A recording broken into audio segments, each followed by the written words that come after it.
ಕೊಂಡಿದ್ದೇವೆ. ಅಂತಹ ಭಗವಂತನ ಆರಾಧನೆ ಮಾಡುವ ಒಂದು ಸುಲಭ ಮಾರ್ಗ ಮತ್ತು ಸರಳ ಮಾರ್ಗ, ತುಂಬಾ ಕಡಿಮೆ ಅವಧಿಯಲ್ಲಿ ಭಗವಂತನನ್ನ ಆರಾಧನೆ ಮಾಡುವಂತಹದ್ದು, ಈ ಒಂದು ಪದ್ಧತಿಯನ್ನ ನಾವು ಕಲ್ತ್ಕೊಳ್ಳೋದಕ್ಕೋಸ್ಕರ ಇಲ್ಲಿ ನಾವು ಸೇರಿದ್ದೇವೆ.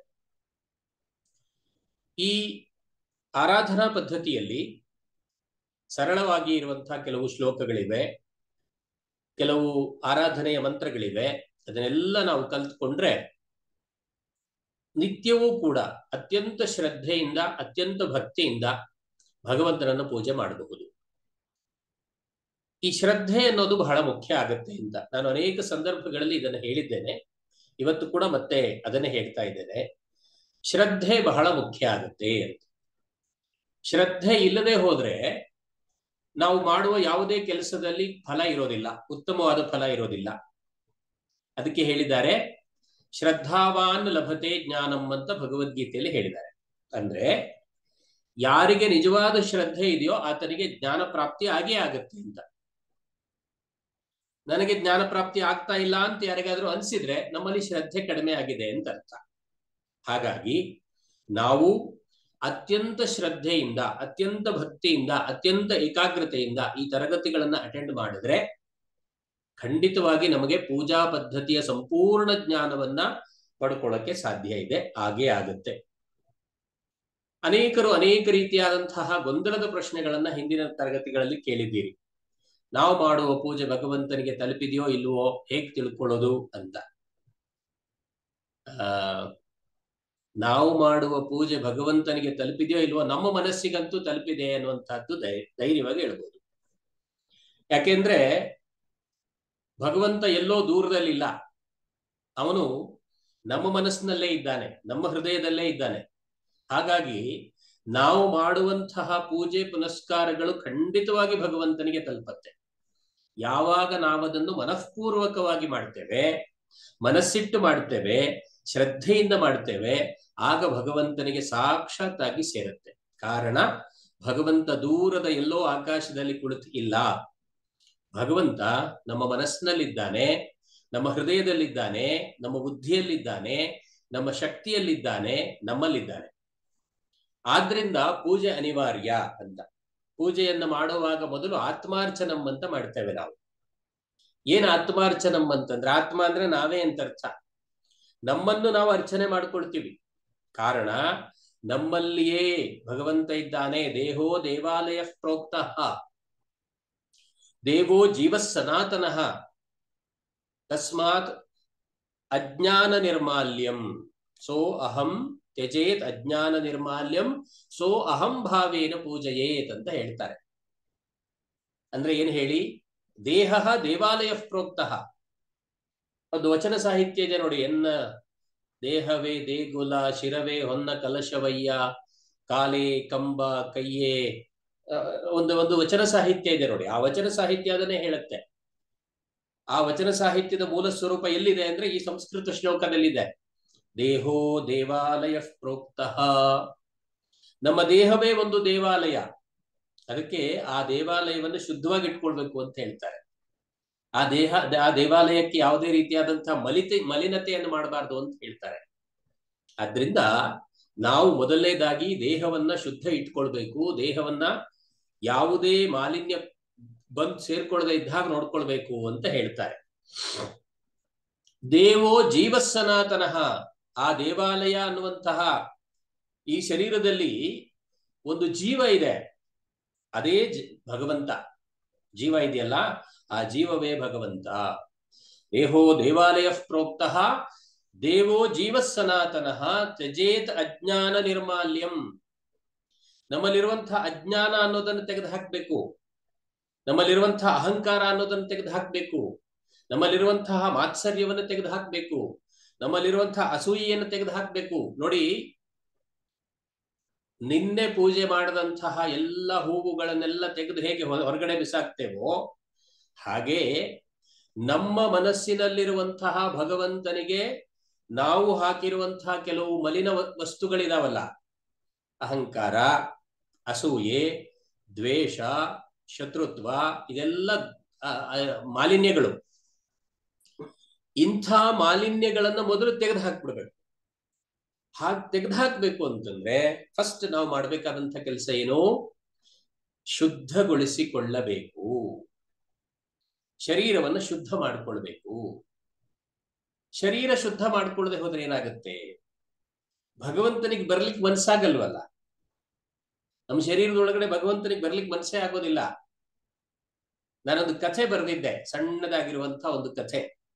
ಅದು ಈ ವಿಜಯವಾಣಿ ಎನ್ನುವಂತಹ ಪತ್ರಿಕೆಯಲ್ಲಿ ಮನೋಲ್ಲಾಸ ಅನ್ನುವ ಅಂಕಣದಲ್ಲಿ ಪ್ರಕಟವಾಗಿತ್ತು.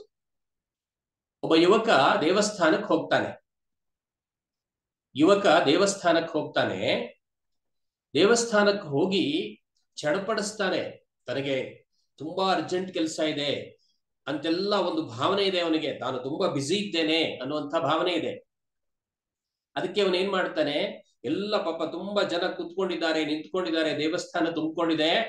ಎಲ್ಲರನ್ನು ಸೀಳ್ಕೊಂಡು ನುಗ್ಗಿಕೊಂಡು ಒಳಗಡೆ ಬರ್ತಾನೆ. ಅವನು ಅರ್ಚಕರನ್ನು ಕರೀತಾನೆ, ನೋಡ್ರಿ ನನಗೆ ಆದಷ್ಟು ಬೇಗ ಮಂಗಳಾರತಿ ಮಾಡಿಕೊಡಿ, ಆದಷ್ಟು ಬೇಗ ಪ್ರಸಾದ ಕೊಡಿ, ಆದಷ್ಟು ಬೇಗ ತೀರ್ಥ ಕೊಡಿ, ನಾನು ಹೋಗ್ಬೇಕು ಅಂತ.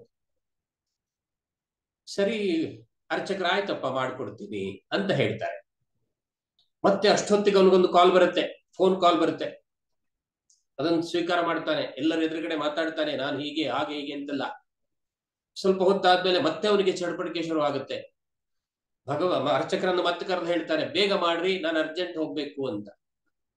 ಆಗ ಅರ್ಚಕರು ಒಂದು ಮಾತು ಹೇಳ್ತಾರೆ, ನೋಡಿ ನೀವು ಇಲ್ಲಿ ಬಂದು ಇಷ್ಟೆಲ್ಲ ಗಡಿಬಿಡಿ ಮಾಡೋದ್ರ ಬದಲು ಒಂದ್ ಸ್ವಲ್ಪ ಹೊತ್ತು ಮನೇಲೆ ಕೂತ್ಕೊಂಡು ನೀವು ಭಗವಂತನ ಧ್ಯಾನ ಮಾಡಿದ್ರೆ ಚೆನ್ನಾಗಿರ್ಲಿಲ್ವಾ? ಯಾಕೆ ಇಲ್ಲಿಗೆ ಬಂದ್ರಿ ಅಂತ ಸ್ವಲ್ಪ ಅಸಹನೆಯಿಂದ ಕೇಳ್ತಾರೆ. ಆಗ ಆತ ಯುವಕ ಹೇಳ್ತಾನೆ, ಮನೇಲಿದ್ರೆ ನನಗಿಷ್ಟು ಕೂಡ ಪುರುಸೊತ್ತಾಗಲ್ಲ. ನಾನು ದೇವಸ್ಥಾನಕ್ಕೆ ಭಗವಂತನಲ್ಲಿ ಪ್ರಾರ್ಥನೆ ಮಾಡ್ಲಿಕ್ಕೆ ಬರ್ತೀನಿ. ಎಲ್ಲರ ಹಾಗೆ ನಾನು ಟೈಮ್ ಪಾಸ್ ಮಾಡೋಕೆ ದೇವಸ್ಥಾನಕ್ಕೆ ಬರ್ತಾ ಇಲ್ಲ. ನನಗೆ ಅವಶ್ಯಕತೆ ಇರ್ತದೆ. ಹಾಗಿದೆ ಹೀಗಿದೆ, ನಾನು ಅಂಥ ಕಂಪನಿಯಲ್ಲಿ ಇಂಥ ಕೆಲಸದಲ್ಲಿ ಇದ್ದೇನೆ ಎಲ್ಲ ಬಹಳಷ್ಟು ಮಾತಾಡ್ತಾನೆ. ಅರ್ಚಕರು ಹೇಳ್ತಾರೆ, ಸರಿ ಆಯ್ತು, ನಿಮ್ಗೆ ನಾನು ಆದಷ್ಟು ಬೇಗ ಪ್ರಸಾದ ಕೊಡ್ತೇನೆ. ದಯವಿಟ್ಟು ಅಲ್ಲಿ ಒಂದು ಚೇರ್ ಇದೆ, ಆ ಚೇರ್ ಮೇಲೆ ಕುತ್ಕೊಳ್ಳಿ ಅಂತ ಹೇಳ್ತಾರೆ. ಅರ್ಚಕ ಹೇಳ್ತಾರೆ.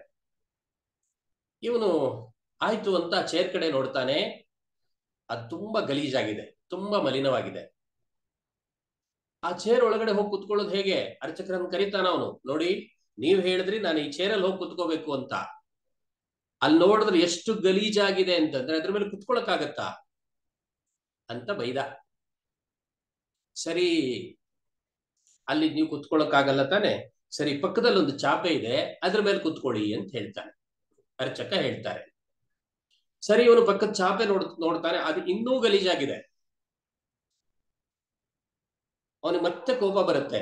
ನೀವು ಆದಷ್ಟು ಬೇಗ ಪ್ರಸಾದ ಕೊಡಿ, ನಾನು ಇಲ್ಲೆಲ್ಲೂ ಕುತ್ಕೊಳ್ಳಕ್ಕೆ ಇಷ್ಟ ಆಗ್ತಾ ಇಲ್ಲ, ತುಂಬಾ ಗಲೀಜಾಗಿದೆ, ನಾನದ್ ಹೇಗ್ ಕುತ್ಕೊಳ್ಳಿ ಇಲ್ಲಿ ಅಂತ ಕೇಳ್ತಾನೆ. ಆಗ ಅರ್ಚಕರು ಹೇಳ್ತಾರೆ, ನೋಡಪ್ಪ, ಇಷ್ಟು ಗಲೀಜಾಗಿದೆ ಅನ್ನೋ ಕಾರಣಕ್ಕೋಸ್ಕರ ನೀನು ಕುತ್ಕೊಳ್ಳಕ್ ಇಷ್ಟಪಡಲ್ಲ ತಾನೆ? ಹಾಗಿದ್ರೆ ನಿನ್ನ ಮನಸ್ಸು ತುಂಬಾ ಗಲೀಜಾಗಿದೆಯಲ್ಲ, ಅಲ್ಲಿ ಭಗವಂತ ಹೇಗ್ ಬಂದು ಕೂತ್ಕೋತಾನೆ? ನೀನು ಗಲೀಜಾಗಿರೋ ಜಾಗದಲ್ಲಿ ಕೂತ್ಕೊಳ್ಳಲ್ಲ ಅಂತ ನೀನ್ ನಿರ್ಣಯ ಮಾಡಿದೀಯ. ಓಕೆ, ಸರಿ ಇದೆ. ಆದರೆ ಭಗವಂತನು ಕೂಡ ಕ್ಲೀನ್ ಆಗಿರೋ ಜಾಗವನ್ನು ನೋಡ್ತಾನೆ. ಎಲ್ಲಿದೆ ಕ್ಲೀನ್ ಜಾಗ, ಎಲ್ಲಿ ಶುದ್ಧವಾದ ಜಾಗ ಇದೆ ಅಂತ ಭಗವಂತ ಹುಡುಕ್ತಾನೆ ಜಾಗವನ್ನ. ನಿನ್ನ ಮನಸ್ಸು ಪೂರ್ತಿ ಗೊಂದಲಗಳಿಂದ ತುಂಬ ಹೋಗಿದೆ, ಅಲ್ಲಿ ಗಲೀಜಾಗಿ ಹೋಗಿದೆ, ಅಲ್ಲಿ ಶುದ್ಧತೆ ಇಲ್ಲವೇ ಇಲ್ಲ. ಕೋಪ ಇದೆ ನಿನಗೆ, ಅಸಹನೆ ಇದೆ, ಮಾತ್ಸರ್ಯ ಇದೆ, ಅಹಂಕಾರ ಇದೆ, ಎಲ್ಲ ತುಂಬ್ಕೊಂಡ್ಬಿಟ್ಟಿದೆ. ಅಲ್ಲಿ ಭಗವಂತ ಹೇಗ್ ಬರಕ್ ಸಾಧ್ಯವೇ ಇಲ್ಲ.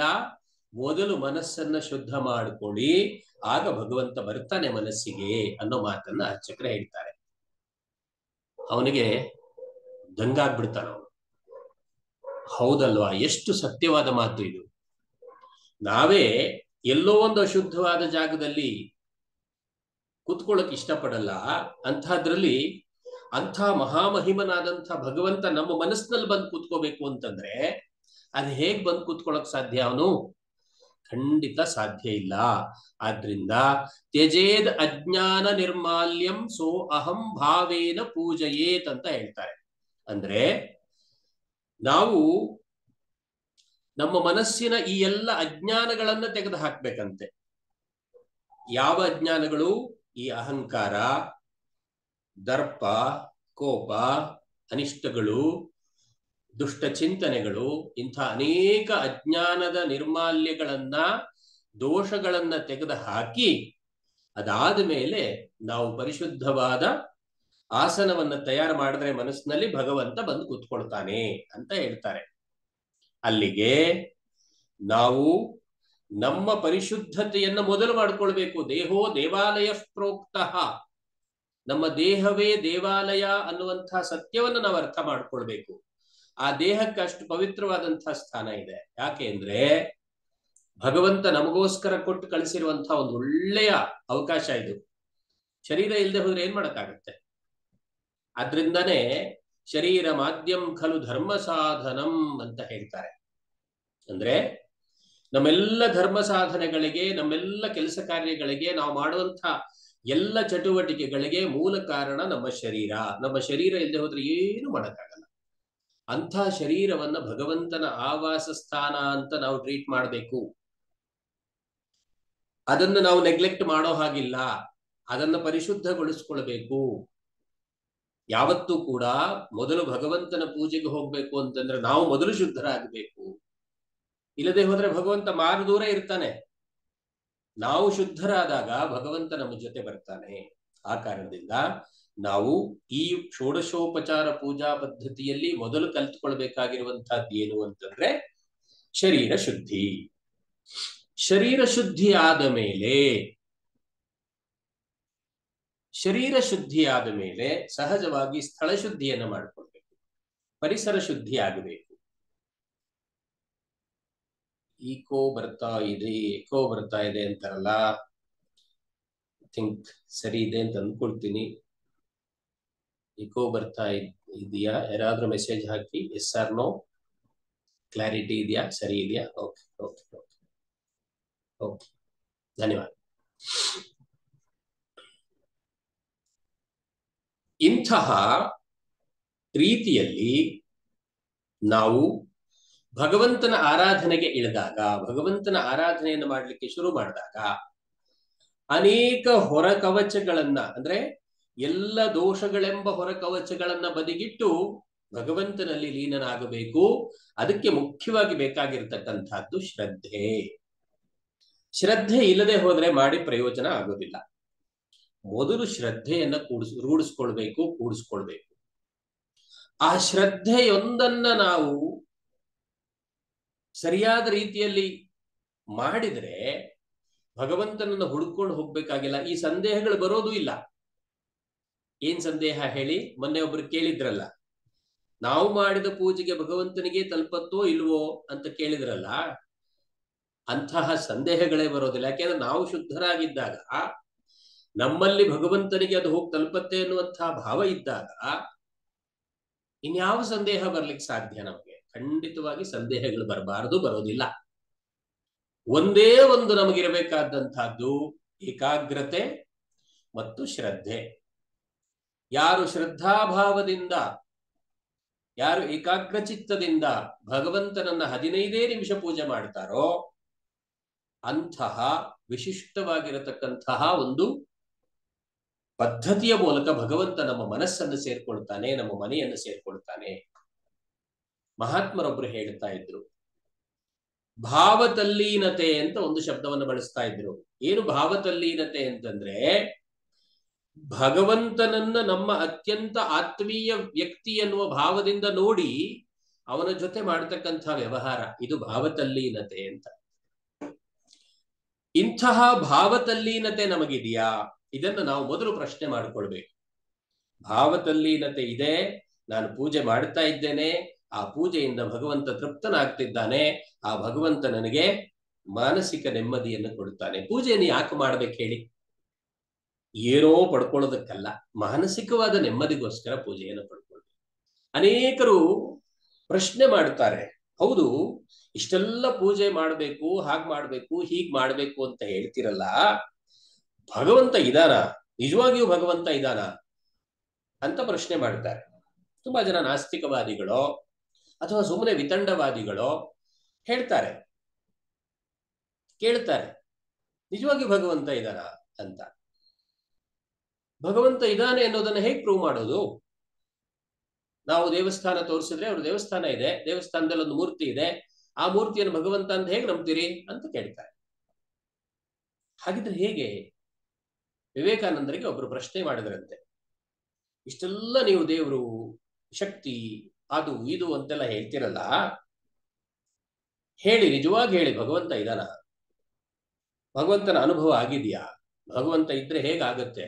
ಅಥವಾ ತೋರಿಸೋದಾದ್ರೆ ನಮಗೆ ತೋರಿಸ್ಬಿಡಿ ನೋಡೋಣ ಅಂತ. ಆಗ ವಿವೇಕಾನಂದರು ಒಂದು ಮಾತು ಹೇಳ್ತಾರೆ. ವಿವೇಕಾನಂದರು ಒಂದು ಮಾತು ಹೇಳ್ತಾರೆ, ನಿಮ್ಗೆ ಯಾವತ್ತಾರು ಹೊಟ್ಟೆ ನೋವು ಬಂದಿತ್ತಾ ಅಂತ ಕೇಳ್ತಾರೆ. ಹೌದು ಬಂದಿತ್ತು. ಈಗ ಬಂದಿದ್ಯಾ?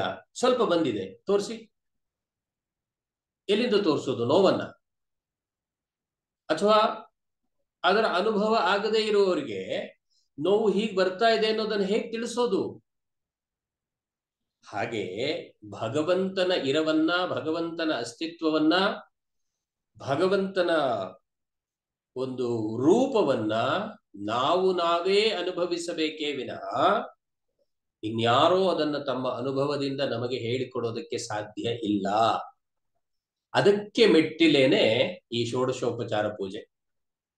ಭಗವಂತನನ್ನ ಅರ್ಥ ಮಾಡಿಕೊಳ್ಳಿಕ್ಕೆ, ಭಗವಂತನನ್ನ ಧ್ಯಾನಿಸ್ಲಿಕ್ಕೆ, ಭಗವಂತನನ್ನ ಪೂಜಿಸೋದಕ್ಕೆ, ಭಗವಂತನನ್ನ ನಮ್ಮವನನ್ನಾಗಿಸ್ಕೊಳ್ಳೋದಕ್ಕೆ, ಭಗವಂತನನ್ನ ನಮ್ಮ ಮನೆಯವನನ್ನಾಗಿಸ್ಕೊಳ್ಳಿಕ್ಕೆ, ನಮ್ಮ ಆತ್ಮೀಯ ಮಿತ್ರನನ್ನಾಗಿಸ್ಕೊಳ್ಳೋದಕ್ಕೆ, ನಮ್ಮ ತಂದೆ ತಾಯಿ ಎಲ್ಲವೂ ಆಗಿ ನಮ್ಮ ಜೊತೆ ಇರೋದಕ್ಕೆ ಸೋಪಾನ ಯಾವುದು ಅಂತಂದ್ರೆ ಷೋಡಶೋಪಚಾರ ಪೂಜಾ ಸೋಪಾನಂ ಅಂತ. ಅನೇಕರಲ್ಲಿ ಗೊಂದಲಗಳಿವೆ. ಏನದು ಗೊಂದಲ ಅಂತಂದ್ರೆ,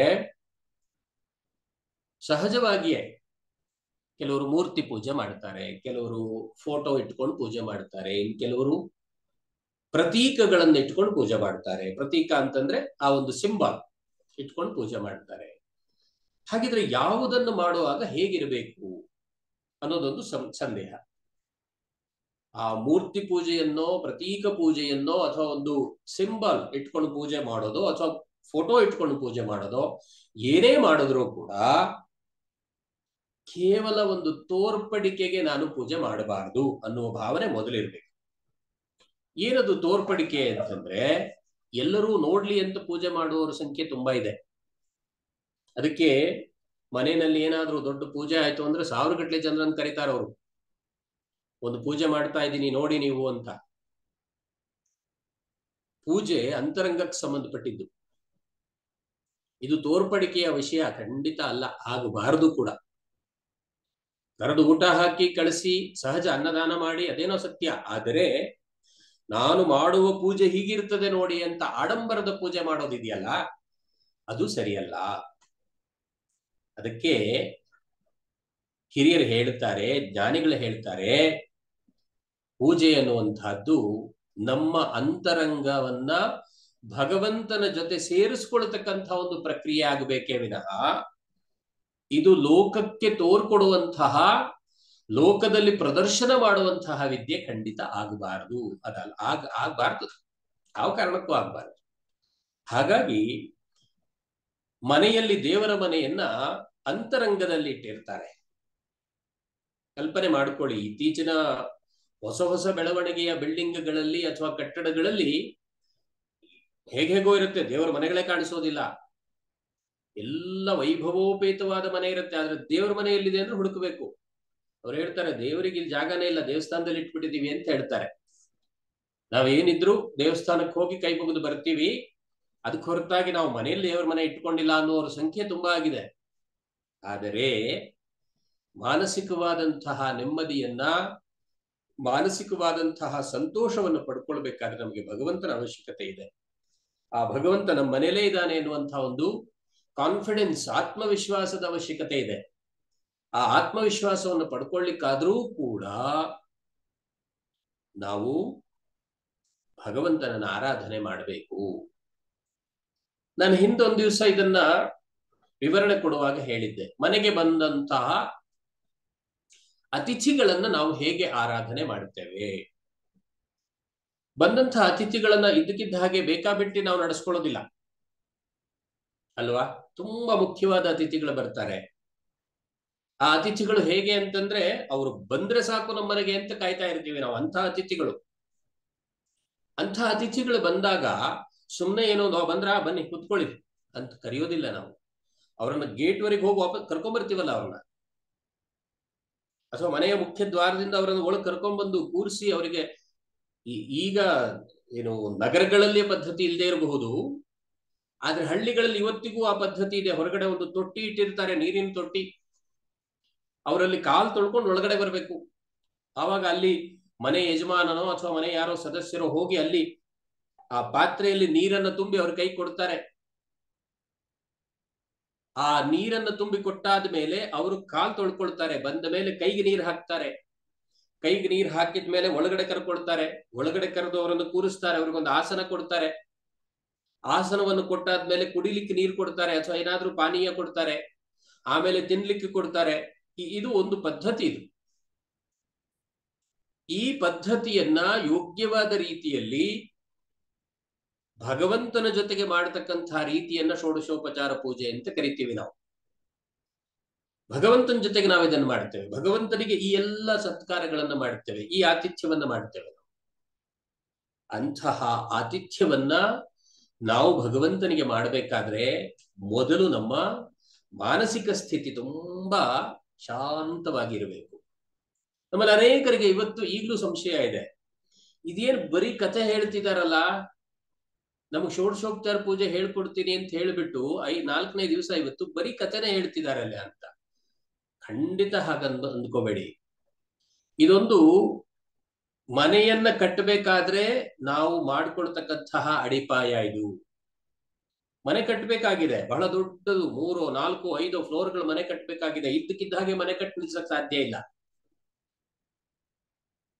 ಆಗ ತುಂಬಾ ಗಟ್ಟಿಯಾದಂತಹ ಅಡಿಪಾಯವನ್ನು ಹಾಕೊಳ್ಬೇಕಾಗತ್ತೆ. ಪರಿಶುದ್ಧವಾದ ಜಾಗವನ್ನು ತಯಾರು ಮಾಡ್ಕೋಬೇಕಾಗತ್ತೆ. ನೆಲವನ್ನ ಸಮ ಮಾಡ್ಕೊಳ್ಬೇಕಾಗತ್ತೆ.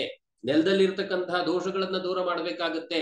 ಅದಕ್ಕೆ ಗುದ್ದಲಿ ಪೂಜೆ ಅಂತ ಮಾಡ್ತಾರೆ. ಆ ಪೂಜೆ ಸಂದರ್ಭದಲ್ಲಿ ಅಲ್ಲಿರುವ ಎಲ್ಲ ನೆಗೆಟಿವ್ ಎನರ್ಜಿಗಳನ್ನ, ಶಕ್ತಿಗಳನ್ನ ತೆಗೆದು ಹೊರಗಡೆ ಬಿಸಾಕುವಂತಹದ್ದು, ಪೂಜೆ ಮಾಡಿ ಒಂದು ಸಾತ್ವಿಕ ಶಕ್ತಿಯಲ್ಲಿ ಬರೋ ಹಾಗೆ ಮಾಡುವಂತಹದ್ದು ಎಷ್ಟೊಂದು ಕೆಲಸ ಇದೆ. ಎಲ್ಲ ಪ್ರಕ್ರಿಯೆಗಳಿಗೂ, ಎಲ್ಲ ಕೆಲಸಗಳಿಗೂ ತನ್ನದೇ ಆದಂತಹ ಒಂದು ಪ್ರೊಸೀಜರ್ ಇದೆ, ಒಂದು ನಿಯಮ ಇದೆ. ಆ ನಿಯಮವನ್ನ ಅನುಸರಣೆ ಮಾಡಿದರೆ ಮಾತ್ರವೇ ನಾವು ಮುಂದೆ ಮಾಡುವಂತಹ ಕೆಲಸಗಳಿಗೆ ಒಂದು ಫಲ ಇದೆ. ಅಂಥ ಫಲವನ್ನ ಪಡ್ಕೊಳ್ಬೇಕು ಅನ್ನುವಂಥ ಆಸೆ ಇದ್ದಾಗ ಈ ಎಲ್ಲ ಅಡಿಪಾಯವನ್ನ ತಯಾರು ಮಾಡತಕ್ಕಂತಹ ಕೆಲಸ ಸುಸೂತ್ರವಾಗಿ, ಸುಗಮವಾಗಿ ನಡೀಲೇಬೇಕು. ಇಲ್ಲದೆ ಹೋದ್ರೆ ಮುಂದಿನ ಭವನ ಗಟ್ಟಿಯಾಗಿ ನಿಲ್ಲಲಿಕ್ಕೆ ಸಾಧ್ಯ ಇಲ್ಲ. ಆ ಕಾರಣದಿಂದಲೇ ನಾವು ಈ ಕೆಲವು ಆರಂಭಿಕ ಬೇಸಿಕ್ ತರಗತಿಗಳ ಮೂಲಕ ನಮ್ಮ ಪೂಜಾ ಪದ್ಧತಿಯ ಪಾಠದ ಅಡಿಪಾಯವನ್ನ ಗಟ್ಟಿ ಮಾಡಿಕೊಳ್ತಾ ಇದ್ದೇವೆ. ನಮಗೆ ಈ ರೀತಿಯಾದಂತಹ ಒಂದು ವಾತಾವರಣವನ್ನ ನಿರ್ಮಾಣ ಮಾಡುವಂತಹ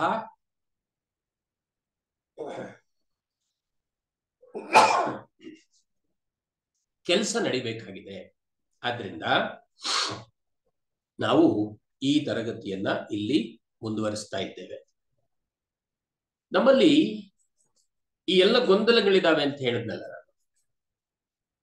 ಏನ್ ಗೊಂದಲಗಳು ಅಂತಂದ್ರೆ, ಪೂಜೆ ಮಾಡ್ಬೇಕಾದ್ರೆ ಹೀಗಿರ್ಬೇಕಾ, ಈ ಕಡೆ ಕೂತ್ಕೊಳ್ಬೇಕಾ, ಅಲ್ಲಿಡ್ಬೇಕಾ, ಇಲ್ಲಿಡ್ಬೇಕಾ, ಇದೆಲ್ಲ ನಮ್ಮ ನಮ್ಮ ಮನಸ್ಸಿಗೆ ಸಂಬಂಧಪಟ್ಟಂತಹ ವಿಚಾರಗಳು. ಆದ್ರೂ ಕೂಡ ಕೆಲವು ಶಾಸ್ತ್ರಗಳು ಕೆಲವೊಂದು ವಿಚಾರಗಳನ್ನ ಹೇಳುತ್ತೆ. ಹೀಗಿದ್ರೆ ಒಳ್ಳೇದು, ಹೀಗಿದ್ರೆ ಉತ್ತಮ, ಹೀಗಿದ್ರೆ ಸ್ವಲ್ಪ ಕಷ್ಟ, ಇದಾಗಬಾರದು, ಇದಾಗಬೇಕು, ಇಂತಹ ನಿಯಮಗಳನ್ನೆಲ್ಲ ಹೇಳ್ತಾರೆ. ಇದೆಲ್ಲ ನಾವು ಬೇರೆ ಬೇರೆ ಸಂದರ್ಭಗಳಲ್ಲಿ, ಬೇರೆ ಬೇರೆ ವಿಷಯಗಳ ಮೂಲಕ, ಬೇರೆ ಬೇರೆ ವ್ಯಕ್ತಿಗಳ ಮೂಲಕ ನಾವು ಅದನ್ನ ಪಡ್ಕೊಳ್ತಾ ಹೋಗ್ಬೇಕು, ತಿಳ್ಕೊಳ್ತಾ ಹೋಗ್ಬೇಕು. ನಾವು ಇದಮಿತ್ತಂ, ಇದು ಹೀಗೆ, ನನಗೆ ಹೇಗೆ ಮನಸ್ಸಿಗೆ ಬಂತೋ ಹಾಗೆ ನಾನು ಮಾಡ್ತೀನಿ ಅನ್ನೋ ಹಾಗಿಲ್ಲ. ಯಾಕೆಂತಂದ್ರೆ ಒಂದೊಂದು ಕ್ರಿಯೆಗೂ ಕೂಡ ಅದರದೇ ಆದಂತಹ ಒಂದಷ್ಟು ಪ್ರತಿಕ್ರಿಯೆಗಳಿರುತ್ತೆ. ಇದನ್ನ ಅರ್ಥ ಮಾಡ್ಕೊಳ್ಬೇಕು ನಾವು. ಈಗ ಉದಾಹರಣೆಗೆ ಹೂವು ಕೀಳಕ್ ಹೋಗ್ತೀವಿ ನಾವು. ಹೂವಿನ ತೋಟಕ್ಕೆ ಹೋಗ್ತೀವಿ ಅಥವಾ ಹೂವಿನ ಗಿಡಕ್ಕೆ ಹೋಗ್ತೀವಿ, ಹೂವು ಕೀಳ್ತೀವಿ. ಹೂವು ಕಿತ್ತಾಗ ಅದನ್ನ ಒಂದು ಬಟ್ಲಲ್ಲಿ ಹಾಕೊಂಡೇ ಬರಬೇಕು, ಒಂದು ಪಾತ್ರೆಯಲ್ಲಿ ಹಾಕೊಂಡೇ ಬರಬೇಕು ಅಂತ ನಿಯಮ ಇದೆ. ಕೆಲವರು ಏನ್ ಮಾಡ್ತಾರೆ, ಬಲಗೈನಲ್ಲಿ ಹೂವನ್ನು ಕೀಳ್ತಾರೆ, ಎಡಗೈನಲ್ಲಿ ಇಟ್ಕೊಳ್ತಾರೆ. ಶಾಸ್ತ್ರಜ್ಞರು ಹೇಳ್ತಾರೆ ಇದು ಸರ್ವಥಾ ಅಪರಾಧ, ಇದು ಮಾಡಬೇಡಿ ಅಂತ. ಯಾಕೆ ಅಂತಂದ್ರೆ ಆ ನಿಯಮ ಇದೆ ಅದಕ್ಕೆ. ಅಪರ ಕರ್ಮಗಳಲ್ಲಿ, ಶ್ರಾದ್ದ, ತಿಥಿ ಇತ್ಯಾದಿ ಕರ್ಮಗಳಲ್ಲಿ ನೀವು ಬಲಗೈಯಲ್ಲಿ ಹೂವನ್ನು ಕೊಯ್ದು ಎಡಗೈಯಲ್ಲಿ ಇಟ್ಕೊಳ್ಬೇಕು, ಅದು ನಿಯಮ. ಅದೇ ಶುದ್ಧ ಪೂಜೆಗಳಲ್ಲಿ, ನಿತ್ಯ ಮಾಡುವ ಪೂಜೆಗಳಲ್ಲಿ ಈ ಈ ಒಂದು ಕ್ರಿಯೆ ನಿಷಿದ್ಧ, ಇದು ಮಾಡಬಾರದು. ನಿಯಮಗಳಿವೆಲ್ಲ.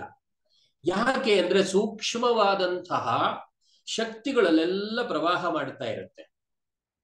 ಅಂತಹ ಸೂಕ್ಷ್ಮವಾದಂತಹ ಶಕ್ತಿಗಳಿಗೆ ನಾವು ಬೆಲೆ ಕೊಡ್ಬೇಕಲ್ಲ. ಹಾಗೆ ಬೆಲೆ ಕೊಡಬೇಕು ಅಂತಂದಾಗ ನಾವು ಈ ನಿಯಮಗಳನ್ನು ಸ್ವಲ್ಪ ಸ್ವಲ್ಪ ಪಾಲನೆ ಮಾಡಬೇಕು. ಆಗಾಗ ಹಿರಿಯರಿಂದ ಕೇಳಿ ತಿಳ್ಕೊಳ್ಬೇಕು, ಅಥವಾ ಹಿರಿಯರು ಹೇಳಿದ್ದನ್ನ ನಾವು ಅನುಸರಿಸಬೇಕು. ನಾವು ಅನುಸರಿಸ್ತಾ ನಮ್ಮ ಮುಂದಿನ ಜನಾಂಗದವರಿಗೆ ಅದನ್ನು ತಿಳಿಸ್ಕೊಡ್ಬೇಕು, ತಲುಪಿಸ್ಬೇಕು. ಎಷ್ಟೊಂದು ಕೆಲಸಗಳಿದ್ದಾವೆ. ಹಾಗೆ ಪೂಜೆ ಎನ್ನುವಂತಹದ್ದು ಕೇವಲ ಒಂದು ತೋರ್ಪಡಿಕೆಯ ವಸ್ತು ಅಲ್ಲ, ಬಹಳ ಸೂಕ್ಷ್ಮ ಶಕ್ತಿಗಳ ಹರಿವು ಆಗತಕ್ಕಂತಹ ಒಂದು ದೊಡ್ಡ ಕ್ರಿಯೆ. ಆ ಕ್ರಿಯೆಗೊಂದು ಪ್ರತಿಕ್ರಿಯೆ ಏನು ಅಂತಂದ್ರೆ, ನಾವು ಮಾಡಿದಂತಹ ಪೂಜೆ ಯೋಗ್ಯವಾದ ರೀತಿಯಲ್ಲಿ ಭಗವಂತನನ್ನು ಸೇರತ್ತೆ ಅನ್ನುವಂತಹ ಒಂದು ವಿಶ್ವಾಸ, ನಂಬಿಕೆ, ಅದು ಬಹಳ ಮುಖ್ಯ. ಪರಿಶುದ್ಧತೆ. ಈಗ ಸಂದೇಹ ಬಂದ್ಬಿಟ್ರೆ ಕಷ್ಟ. ಹೌದು, ನಾನಿವಾಗ ಪೂಜೆ ಶುರು ಮಾಡ್ಕೊಂಡಿದ್ದೇನೆ, ಈ ಪೂಜೆ ಭಗವಂತನಿಗೆ ಹೋಗಿ ಸೇರತ್ತೋ ಇಲ್ವೋ ಅಂತ ಸಂದೇಹ ಬಂದ್ರೆ ಭಗವಂತನೇ ಹೇಳ್ತಾನೆ ಸಂಶಯಾತ್ಮ ವಿನಶ್ಯತಿ ಅಂತ. ಏನ್ ಸಂಶಯಾತ್ಮ ವಿನಶ್ಯತಿ ಅಂತಂದ್ರೆ, ಯಾರಿಗೆ ಇಂತಹ ಸಂದೇಹಗಳು ಬರುತ್ತೋ ಅವನು ನಾಶವಾಗ್ತಾನೆ ಅಂತ. ಅದಕ್ಕೆ ದೃಢ ನಿರ್ಧಾರ ಇರಬೇಕೇ ವಿನಃ ಯಾವುದೇ ಕಾರಣಕ್ಕೂ ಸಂಶಯವಿರಬಾರದು, ಸಂದೇಹವಿರಬಾರದು. ಸಂದೇಹ ಬಂತು ಅಂದ್ರೆ ಮುಗೀತು, ಸಂಶಯಾತ್ಮ ವಿನಶ್ಯತಿ ಅಂತ. ಸಂಶಯ ಯಾರಲ್ಲಿ ಇದೆಯೋ, ಯಾವ ವ್ಯಕ್ತಿಯಲ್ಲಿ ಸಂಶಯ ಸೇರ್ಕೊಳ್ಳುತ್ತೋ ಆತ ಶುದ್ಧವಾದ ಯಾವ ಕೆಲಸವನ್ನೂ ಮಾಡಲಾರ. ಪ್ರತಿಯೊಂದಕ್ಕೂ ಸಂದೇಹ ಪಡ್ತಾನೆ, ಪ್ರತಿಯೊಂದಕ್ಕೂ ಕೂಡ ಸಂಶಯ ಬರುತ್ತೆ. ಡೌಟ್ಫುಲ್ ಅಂತ ಹೇಳ್ತಾನೆ.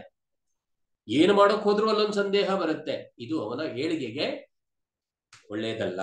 ಅವನ ಏಳಿಗೆ ಅಂದ್ರೆ ಪ್ರಗತಿ, ಪ್ರೋಗ್ರೆಸ್, ಅದರಲ್ಲಿ ಅದು ತುಂಬಾ ದುಷ್ಪರಿಣಾಮವನ್ನು ಮಾಡುತ್ತೆ. ಆದ್ರಿಂದ ಸಂದೇಹ ಬರಬಾರದು ಪೂಜೆ ಮಾಡುವಾಗ ಅಂತ ಒಂದು. ಎರಡನೇದಾಗಿ ನಾವು ತಯಾರಿಯ ದೃಷ್ಟಿಯಿಂದ ಚಿಂತನೆಯನ್ನು ಮಾಡಬೇಕು.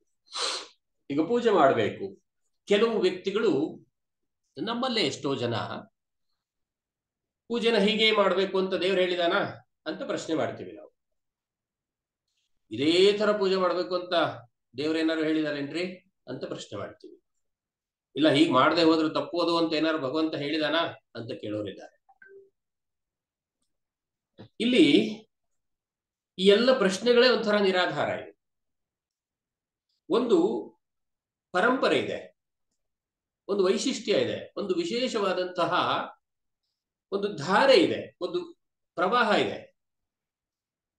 ಎಲ್ಲ ಕಡೆಗಳಲ್ಲಿಯೂ ಕೂಡ ಬಹುಮುಖ್ಯವಾಗಿ ಹೀಗೆ ಈ ರೀತಿಯಾಗಿ ಪೂಜೆಯನ್ನು ಮಾಡಬೇಕು ಅನ್ನುವಂತಹ ಒಂದು ನಿಯಮವನ್ನು ಎಲ್ಲರೂ ಪಾಲನೆ ಮಾಡ್ಕೊಂಡು ಬರ್ತಾ ಇದ್ದಾರೆ. ಹಾಗಿದ್ದಾಗ ನಮ್ಮಲ್ಲಿ ಸಂದೇಹ ಬಂದ್ಬಿಡುತ್ತೆ, ಅಥವಾ ಪ್ರಶ್ನೆ ಬಂದ್ಬಿಡುತ್ತೆ, ಹೀಗೆ ಮಾಡಬೇಕು ಅಂತ ನಿಯಮ ಇದೆಯೇನ್ರಿ? ನಾನು ಬೆಳಗ್ಗೆ ಎದ್ದು ಸ್ನಾನ ಮಾಡಿ ಅಲ್ಲೇ ಒಂದೆರಡು ಹೂವು ಕಿತ್ತು ಭಗವಂತನಿಗೆ ಹಾಕಿ ಕೈ ಮುಗಿದು ಹೊರಡ್ತೇನೆ, ಆಯ್ತು, ನನ್ನ ಪೂಜೆ ಮುಗೀತು ಅಂತ. ಇನ್ನು ಕೆಲವರು ಹೇಳ್ತಾರೆ, ಹೂವೆಲ್ಲ ಎಲ್ಲಿಂದ ತರೋಣ? ಈ ಸಿಟಿನಲ್ಲಿ ಸದ್ಯ ನಮಗ್ ಬದುಕಲಿಕ್ಕಿರೋ ಜಾಗನೇ ಕಡಿಮೆ, ಅಂತ ಅದ್ರಲ್ಲಿ ಹೂವು ಎಲ್ಲಿಂದ ಸಿಗತ್ತೆ?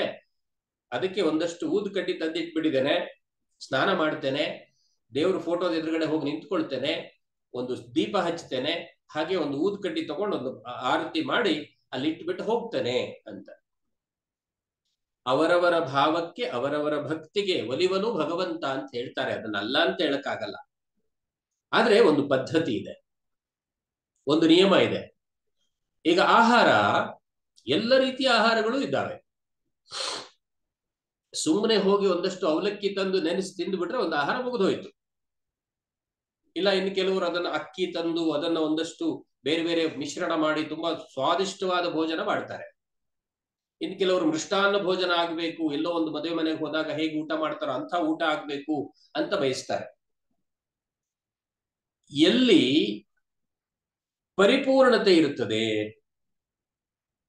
ಎಲ್ಲಿ ಯೋಗ್ಯವಾದ ಸ್ಥಿತಿ ಇರ್ತದೆ, ಅಲ್ಲಿ ಭಗವಂತನಿಗೆ ಅವಕಾಶ ಇದೆ ಅಂತ. ನೋಡಿ, ನೀವು ಕೇವಲ ಒಂದು ಅವಲಕ್ಕಿ ತಂದು ನೆನೆಸಿ ತಿಂದು ಬಿಟ್ರೆ ಹೊಟ್ಟೆ ತುಂಬತ್ತೆ, ಇಲ್ಲ ಅಂತ ಹೇಳ್ತಾ ಇಲ್ಲ. ಆದರೆ ಮೃಷ್ಟಾನ್ನ ಭೋಜನ ಮಾಡಿದಾಗ ಆಗುವಂತಹ ತೃಪ್ತಿ ಕೇವಲ ಅವಲಕ್ಕಿ ತಿಂದಿದ್ರಿಂದ ಆಗುವುದಿಲ್ಲ. ನನ್ನ ಉದ್ದೇಶ ಇಷ್ಟೇ. ನೀವು 10 ನಿಮಿಷ ಪೂಜೆ ಮಾಡಿ, 15 ನಿಮಿಷ ಮಾತ್ರ ಪೂಜೆ ಮಾಡಿ, ಆದರೆ ಆ ಪೂಜಾ ಅವಧಿಯಲ್ಲಿ ನೀವು ಪರಿಪೂರ್ಣತೆಯಿಂದ ಪೂಜೆ ಮಾಡಿ. ಈ 16 ಅಂಶಗಳನ್ನ ಸೇರಿಸಿ 16 ಅಂಶಗಳನ್ನ ನೀವು ಅಳವಡಿಸಿಕೊಂಡು 10 ನಿಮಿಷ ಪೂಜೆ ಮಾಡಿ, 15 ನಿಮಿಷ ಪೂಜೆ ಮಾಡಿ. ಮೃಷ್ಟಾನ್ನ ಭೋಜನ ಮಾಡಿದಾಗ ಆಗುವಂತಹ ಆತ್ಮತೃಪ್ತಿ ಈ 16 ಅಂಶದ ಪೂಜೆಗಳನ್ನ ಮಾಡಿದಾಗ ಆಗತ್ತೆ. ಇದು ಸತ್ಯ. ಆರಂಭದಲ್ಲೇನೆ ಪ್ರಶ್ನೆ ಇರುತ್ತೆ ನಮಗೆ, ನಿಜವಾಗಿಯೂ ಸತ್ಯನಾ? ಹಾಗೆ ಮಾಡಿದ್ರೆ ನಿಜವಾಗಿಯೂ ನಮ್ಗೆ ಒಳ್ಳೆ ಸಂತೋಷ ಆಗತ್ತಾ? ಆಗತ್ತೋ ಬಿಡುತ್ತೋ, ಮಾಡೋದಂತೂ ಮಾಡಿ. ಖಂಡಿತವಾಗಿ ಅದರಿಂದ ಒಳ್ಳೆ ಪ್ರಯೋಜನ ಇದ್ದೇ ಇದೆ.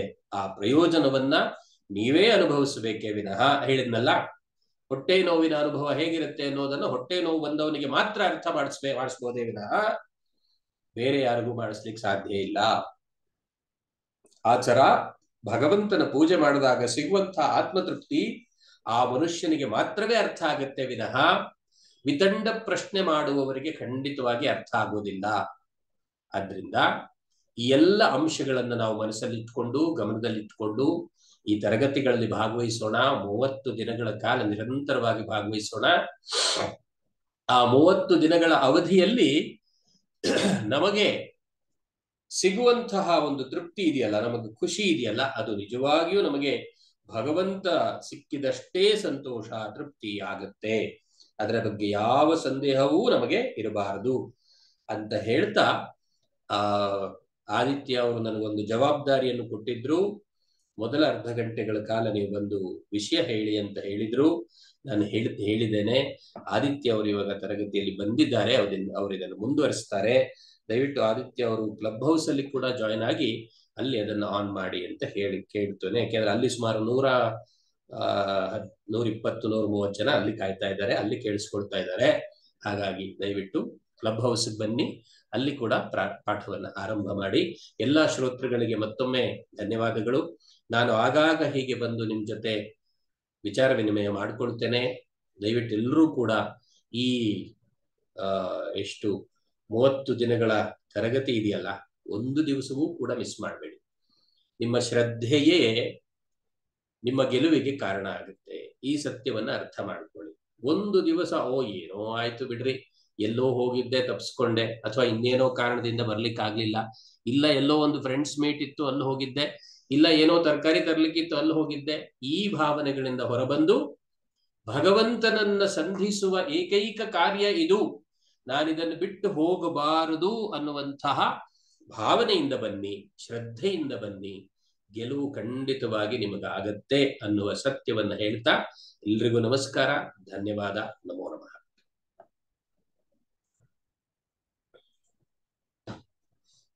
ಸರ್ವೇಭ್ಯಃ ಶುಭ ಸಾಯಂ. ಈಗಷ್ಟೇ ಗಣಪತಿ ಮಹೋದಯ ಅವರು ಹೇಳ್ತಾ ಇದ್ರು, ನಾವು ಶಾಸ್ತ್ರವನ್ನ ಯಾಕೆ ಪಾಲನೆ ಮಾಡಬೇಕು, ಭಗವಂತ ನಮ್ಗೆಲ್ಲೂ ಕೂಡ ಹೇಳಿಲ್ಲ ನೀನು ಹೀಗೆ ಪೂಜೆ ಮಾಡಬೇಕು ಅಂತ. ಆದರೆ ಶಾಸ್ತ್ರದಲ್ಲಿ ಒಂದು ವಾಕ್ಯ ಇದೆ, ಏ ಶಾಸ್ತ್ರ ವಿಧಿ ಮುತ್ಸೃಜ್ಯ ಯಜಂತೆ ಕಾಮಕಾರತಃ ಎಂಬುದಾಗಿ. ಭಗವದ್ಗೀತೆಯಲ್ಲಿ ಈ ವಾಕ್ಯ ಬರುತ್ತೆ. ಯಾರು ಶಾಸ್ತ್ರವನ್ನ ಕ್ಲಬ್ ಹೌಸ್ ಅಲ್ಲಿ ಬಂದಿಲ್ಲ ಆದಿತ್ಯ ಅವರೇ? ಇದ್ದೇನೆ, ರೈಸ್ ಹ್ಯಾಂಡ್ ಮಾಡಿದ್ದೇನೆ.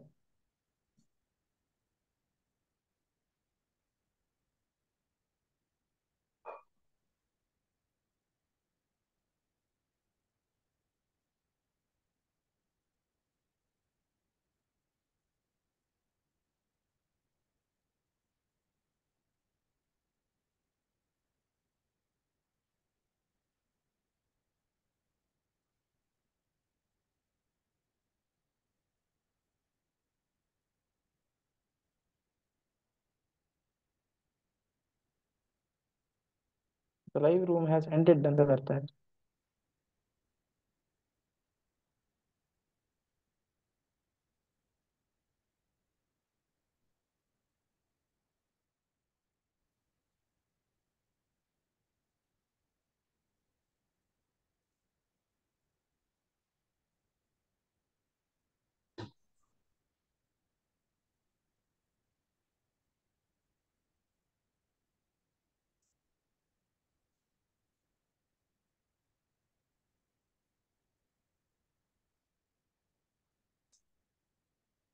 ಓಕೆ, ಹರಿ ಓಂ. ಶುರು ಮಾಡ್ಬೋದು.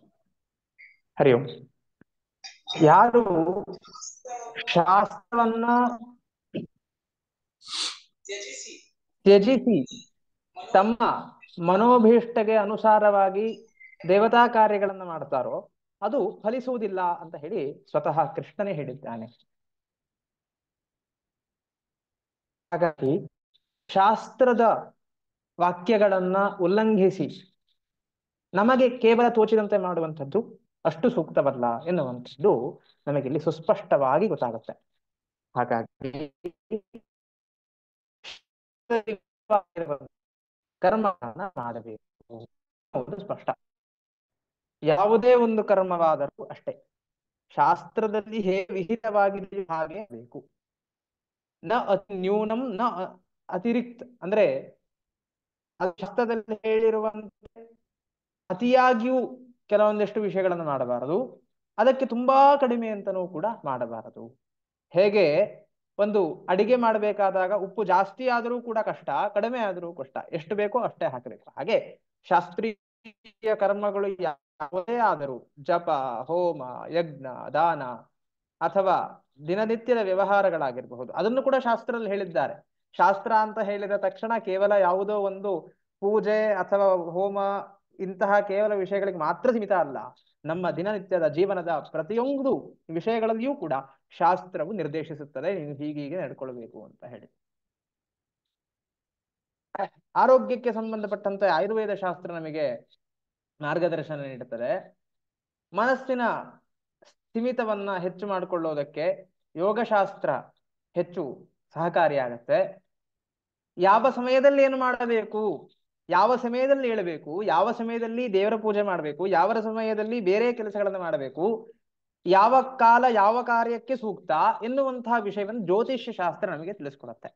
ಜ್ಯೋತಿಷ್ಯ ಅಂತ ಹೇಳಿದ ತಕ್ಷಣ ನಮ್ಮ ಮನಸ್ಸಿಗೆ ಬರೋದೇನು, ಪ್ರತಿನಿತ್ಯ ಬೆಳಗ್ಗೆ ಟಿವಿಯಲ್ಲಿ ದೊಡ್ಡ ಕುಂಕುಮ ಭಸ್ಮವನ್ನ ಹಚ್ಚಿಕೊಂಡು ದೊಡ್ಡ ಮಣಿ ರುದ್ರಾಕ್ಷಿಗಳನ್ನ ಹಾಕಿಕೊಂಡು ಬರುವಂತಹ ಗುರೂಜಿಗಳು ಹೇಳುವಂಥದ್ದೇ ಜ್ಯೋತಿಷ್ಯ ಅಂತ ಹೇಳಿ ನಮ್ಮ ಮನಸ್ಸಿಗೆ ಬರಬಹುದು. ವಸ್ತುತಃ ಅದು ಅಲ್ಲ. ವಾಸ್ತವಿಕವಾಗಿ ನೋಡಿದರೆ ಜ್ಯೋತಿಷ್ಯದಲ್ಲಿ ನಾವು ಇವಾಗ ತಿಳ್ಕೊಂಡಿರುವಂತಹ ಜಾತಕ ವಿಷಯ ಅಥವಾ ದಿನ ಭವಿಷ್ಯ, ವಾರ ಭವಿಷ್ಯ, ವರ್ಷ ಭವಿಷ್ಯ, ನನ್ನ ರಾಶಿಯ ಭವಿಷ್ಯ, ನನ್ನ ನಕ್ಷತ್ರದ ಭವಿಷ್ಯ ಅಥವಾ ನನ್ನ ಈ ದಶಾಭುಕ್ತಿಯ ಭವಿಷ್ಯ, ಈ ತರದ ವಿಚಾರಗಳೆಲ್ಲ ಅಲ್ಪ ಮಟ್ಟಿಗೆ ಅದು ಕೊನೆಯ ಭಾಗವಾಗಿ ಇದೆ, ಫಲ ಅಂತ ಹೇಳ್ತಾರೆ ಅದಕ್ಕೆ. ಹಾಗಾಗಿ ಜ್ಯೋತಿಷ್ಯದಲ್ಲಿ ಎರಡು ಮುಖ ಇದೆ. ಒಂದು ಸಿದ್ಧಾಂತ ಭಾಗ, ಇನ್ನೊಂದು ಫಲಭಾಗ ಅಂತ ಹೇಳಿ. ಸಿದ್ಧಾಂತ ಭಾಗದಲ್ಲಿ ಏನ್ ಹೇಳ್ತಾರೆ ಅಂತ ಹೇಳಿದ್ರೆ, ನೀನು ಮನೆಯನ್ನ ಎಲ್ಲಿ ಕಟ್ಟಬೇಕು, ಮನೆಯ ಜಾಗ ಹೇಗಿರಬೇಕು, ಗ್ರಹ ಗತಿಗಳ ಸ್ಥಿತಿಗಳು ಹೇಗಿರುತ್ತೆ, ಒಂದು ನಕ್ಷತ್ರದಿಂದ ಒಂದು ನಕ್ಷತ್ರಕ್ಕೆ ಎಷ್ಟು ದೂರ ಇದೆ, ಸೂರ್ಯನಿಂದ ಭೂಮಿಗೆ ಎಷ್ಟು ದೂರ ಇದೆ, ಸೂರ್ಯಗ್ರಹಣ ಚಂದ್ರಗ್ರಹಣ ಆಗಬೇಕಾಗಿರುವ ಸಂದರ್ಭಗಳು ಹೇಗಿರುತ್ತೆ, ಯಾವ ಸಂದರ್ಭದಲ್ಲಿ ಅದಾಗತ್ತೆ, ಯಾವ ದಿನ ಹುಣ್ಣಿಮೆ, ಯಾವ ದಿನ ಅಮಾವಾಸ್ಯೆ ಇರುತ್ತೆ, ಪ್ರತಿಯೊಂದು ವಿಷಯಗಳನ್ನ ಗಣಿತದ ಮೂಲಕವಾಗಿ ಅವರು ಕೂತಲ್ಲೇ ನಮ್ಮ ಋಷಿಗಳು ಯಾವುದೋ ಟೆಲಿಸ್ಕೋಪ್ ಇಟ್ಕೊಂಡು ಅಥವಾ ಮೈಕ್ರೋಸ್ಕೋಪ್ ಇಟ್ಕೊಂಡು ಅಥವಾ ಯಾವುದೋ ಒಂದು ಉಪಗ್ರಹವನ್ನ ಸ್ಯಾಟಲೈಟ್ ಅನ್ನ ಅಲ್ಲಿಗೆಲ್ಲೋ ಕಳಿಸಿ ಅಲ್ಲಿಂದ ತಿಳ್ಕೊಂಡ್ರು ಅಂತ ಇಲ್ಲ. ಅವರು ಕುಳಿತಲ್ಲೇ ಕಣ್ಣು ಮುಚ್ಚಿಕೊಂಡೇ ಅವರ ಚಕ್ಷುಷಿಯಿಂದ ಅವರು ಎಲ್ಲ ವಿಷಯಗಳನ್ನು ತಿಳ್ಕೊಂಡು ನಮಗೆ ಕೊಟ್ಟಿದ್ದಾರೆ. ಅದನ್ನ ನಾವು ಸೂಕ್ತ ರೀತಿಯಾಗಿ ಉಪಯೋಗಿಸದೆ ಅಸೂಕ್ತ ರೀತಿಯಲ್ಲಿ ಉಪಯೋಗಿಸಿದಾಗ ಅದು ನಮಗೆ ಉಪಯೋಗವನ್ನ ತಂದುಕೊಡೋದಕ್ಕೆ ಸಾಧ್ಯವಿಲ್ಲ. ಹಾಗಾಗಿ ಯಾವ ಸಂದರ್ಭದಲ್ಲಿ ಏನ್ ಮಾಡ್ಬೇಕು ಎನ್ನುವಂತಹ ವಿಷಯಗಳನ್ನ ಜ್ಯೋತಿಷ್ಯ ಶಾಸ್ತ್ರ ನಮಗೆ ತಿಳಿಸ್ಕೊಡುತ್ತೆ. ಹೀಗೆ ಪ್ರತಿಯೊಂದು ಶಾಸ್ತ್ರವೂ ಕೂಡ ನಮಗೆ ಮಾರ್ಗದರ್ಶಕವಾಗಿಯೇ ಇದೆ ಹೊರತು ಮಾರ್ಗಕ್ಕೆ ಮಾರಕವಾಗಿ ಇಲ್ಲ. ಹಾಗಾಗಿ ನಾವೆಲ್ಲರೂ ಕೂಡ ಆ ಶಾಸ್ತ್ರ ದೃಷ್ಟಿಯನ್ನ ಹೊಂದಿಕೊಂಡು ಅದಕ್ಕೆ ನಾವು ಮಾಡಬೇಕಾಗತ್ತೆ. ಪ್ರಸಕ್ತ ಈ ವಿಷಯವನ್ನ ಕುರಿತು ಯಾಕೆ ಇಲ್ಲಿ ಹೇಳಿದೆ ಅಂತ ಹೇಳಿದರೆ, ಶಾಸ್ತ್ರದಲ್ಲಿ ಈ ಪೂಜಾ ವಿಧಾನದ ಬಗ್ಗೆ ಹೇಳಿದ್ದಾರೆ ಕೆಲವು ಕಡೆ, ವಿಶೇಷವಾಗಿ ತಂತ್ರಶಾಸ್ತ್ರಗಳಲ್ಲಿ ಈ ವಿಷಯಗಳೆಲ್ಲ ಬಂದಿದೆ. ಅಲ್ಲಿ ಎಲ್ಲರಿಗೂ ಕೂಡ ತಿಳಿದಿರುವಂತಹ 4 ಆಶ್ರಮ ವ್ಯವಸ್ಥೆ ಇದೆ ನಮ್ಮ ಸಂಸ್ಕೃತಿಯಲ್ಲಿ: ಬ್ರಹ್ಮಚರ್ಯ, ಗೃಹಸ್ಥ, ವಾನಪ್ರಸ್ಥ, ಸನ್ಯಾಸ. ಈ 4 ಆಶ್ರಮಿಗಳು ಹೇಗೆ ಪೂಜೆ ಮಾಡಬೇಕು,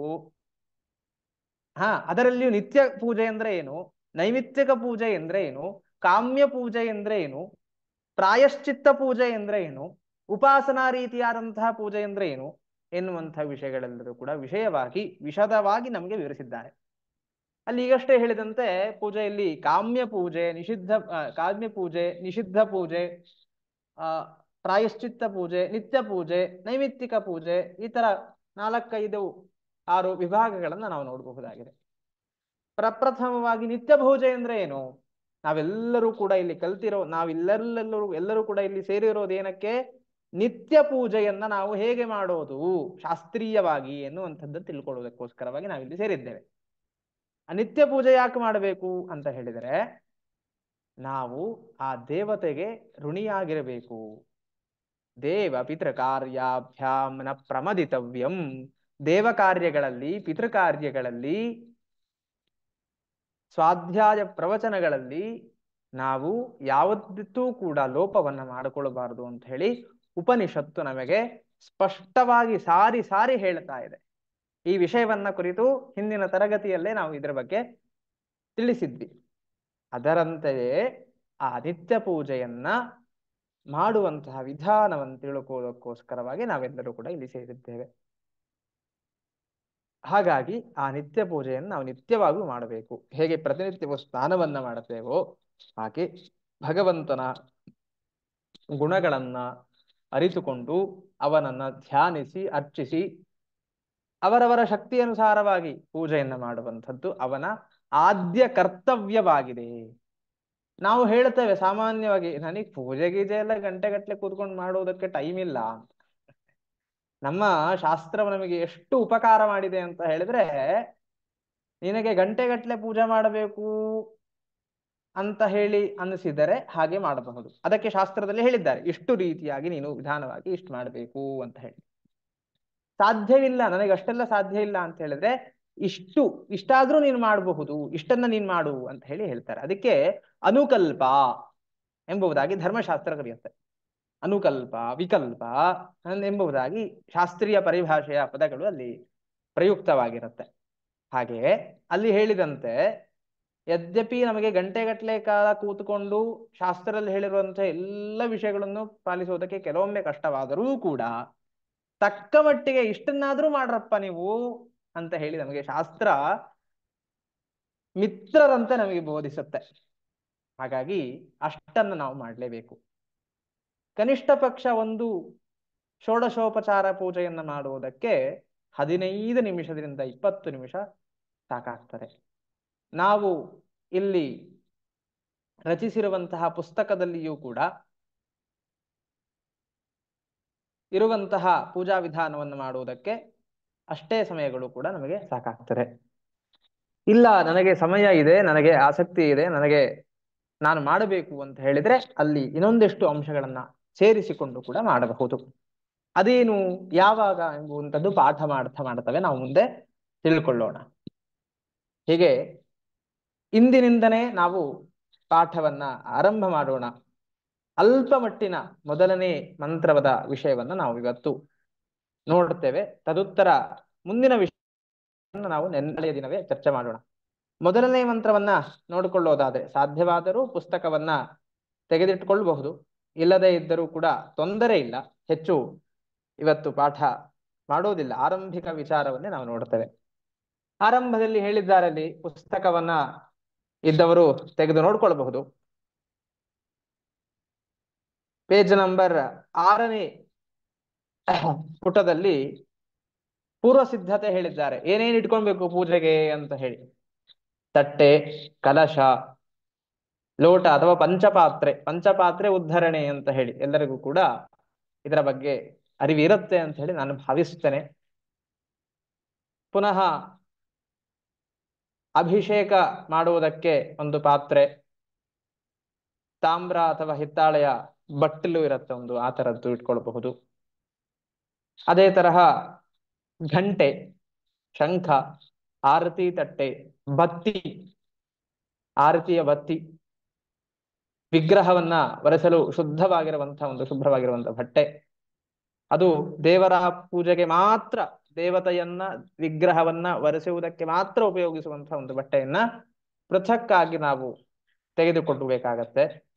ಶುದ್ಧವಾಗಿರುವಂತಹ ಗಂಧ, ಪೂಜೆಗೆ ಬೇಕಾಗಿರುವಂತಹ ತುಳಸಿ, ಬಿಲ್ವಪತ್ರೆ, ಗರಿಕೆ ಇತ್ಯಾದಿ ಹೂಗಳು, ಕರ್ಪೂರ, ಕರ್ಪೂರದ ಬದಲಿಗೆ ನೀವು ಬತ್ತಿಯನ್ನು ಕೂಡ ಬಳಸಬಹುದು, ಊದಿನ ಕಡ್ಡಿ, ಅಕ್ಷತೆ. ಅಕ್ಷತೆ ಅಂದ್ರೆ ಏನು ಅಂತ ಹೇಳಿದ್ರೆ, ಯಾವುದು ತುಂಡು ಇರೋದಿಲ್ಲವೋ ಅದಕ್ಕೆ ಅಕ್ಷತೆ ಅಂತ ಹೇಳ್ತಾರೆ. ಯಾವುದು ತುಂಡರಿಸಲಾಗಿಲ್ಲದೆ ಇರುವಂಥದ್ದು ಯಾವ್ದಿರತ್ತೋ ನಕ್ಷತಂ, ಅದಕ್ಕೆ ಅಕ್ಷತ ಅಂತ ಹೇಳ್ತಾರೆ. ಗೋಧಿ ಅಥವಾ ಅಕ್ಕಿ, ಈ ಧಾನ್ಯಕ್ಕೆ ಶುದ್ಧವಾಗಿರುವಂತಹ ಗೋಘೃತವನ್ನ ಹಾಗೂ ಅರಿಶಿನವನ್ನ ಬೆರೆಸಿ ಕಲಸಿ ಮಾಡುವಂತಹ ಒಂದು ಮಿಶ್ರಣವಾಗಿರುವಂತಹ ದ್ರವ್ಯ. ಯಾವುದೇ ಕಾರಣಕ್ಕೂ ಎಣ್ಣೆಯನ್ನ ಅಲ್ಲಿ ಉಪಯೋಗಿಸಬಾರದು. ಘೃತವನ್ನ, ಶುದ್ಧ ಗೋವಿನ ತುಪ್ಪವನ್ನ ಬಳಸುವಂಥದ್ದು ಅತಿ ಶ್ರೇಷ್ಠವಾಗಿದೆ. ಗಣಪತಿಯ ಅಥವಾ ದೇವಿಯ ಪೂಜೆಯನ್ನ ಮಾಡಬೇಕಾದಾಗ ಅಲ್ಲಿ ಕುಂಕುಮವನ್ನ ಬೆರೆಸಿ, ಅರಿಶಿನ ಬದಲಿಗೆ ಕುಂಕುಮವನ್ನ ಬೆರೆಸಿ ಅಕ್ಷತೆಯನ್ನ ಮಾಡಿಟ್ಕೊಳ್ಬೇಕಾಗತ್ತೆ. ಸಾಮಾನ್ಯವಾಗಿ ನಾವು ಎರಡು ರೀತಿಯಾದಂತಹ, ಹೇಗೂ ನಾವು ಅಕ್ಷತೆಯನ್ನ ಮಾಡಬೇಕಾದಾಗ ಆರಂಭದಲ್ಲಿ ಅರಿಶಿನವನ್ನ ಹಾಕಿ ಕಲಿಸ್ತೇವೆ. ತದುತ್ತರ ಅಲ್ಪಮಟ್ಟಿನ ಅಕ್ಷತೆಯನ್ನ ತೆಗೆದು ಒಂದು ಬಟ್ಟಲಿನಲ್ಲಿ ಹಾಕಿಕೊಂಡು ಅದಕ್ಕೆ ಸ್ವಲ್ಪ ಕುಂಕುಮವನ್ನ ಸೇರಿಸಿ ಮಿಶ್ರಣ ಮಾಡಿ ಇಟ್ಟುಕೊಂಡ್ರೂ ಕೂಡ ಸಾಕಾಗ್ತದೆ. ಅವಾಗ ನಮಗೆ ಅರಿಶಿನದಿಂದ ಮಾಡಿರುವಂತಹ ಅಕ್ಷತೆಯೂ ಕೂಡ ಇರುತ್ತೆ, ಕುಂಕುಮದಿಂದ ಮಾಡಿದಂತಹ ಅಕ್ಷತೆಯೂ ಕೂಡ ಇರುತ್ತೆ. ಯಾವಾಗ ಗಣಪತಿಯ ಪೂಜೆಯನ್ನು ಮಾಡಬೇಕಿರ್ತಿದ್ದೇವೋ ಅವಾಗ ಗಣಪತಿಗೆ ಕುಂಕುಮದ ಅಕ್ಷತೆಯನ್ನ ಉಪಯೋಗಿಸಿ, ಮಿಕ್ಕ ದೇವತಾ ಪೂಜೆ ಮಾಡಬೇಕಾಗಿದೆ ಅರಿಶಿಣದ ಅಕ್ಷತೆಯನ್ನು ಉಪಯೋಗಿಸಬೇಕು.